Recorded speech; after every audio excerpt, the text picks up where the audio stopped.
వీడి పేరు పొట్టిరాక్సి. ఈ పొట్టిరాక్సి మా హోటల్కి రక్షక భటుడు. హోటల్లో ఎంతమంది అయితే గెస్టులు ఉంటారో అందరికీ వీరాభిమాని. మన ఈ హోటల్కి వచ్చే గెస్టులంతా వీడిని పిచ్చి పిచ్చిగా అభిమానిస్తారు.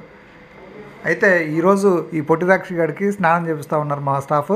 చూడండి ఎంత ప్రశాంతంగా కూల్గా స్నానం చేస్తుందో, ఎలాంటి డిస్టర్బెన్స్ లేకుండా ప్రశాంతంగా హ్యాపీగా స్నానం చేస్తూ ఉంది. ఒక లైక్ చేయండి ఫ్రెండ్స్. చూస్తున్నారు కదా, మా పొట్టిరాక్షి కోసం ఒక లైక్ చేయండి, షేర్ చేయండి. అలాగే మన ఛానల్ని సబ్స్క్రైబ్ చేసి పక్కన ఉన్న బెల్ ఐకాన్ని యాక్టివేట్ చేయండి.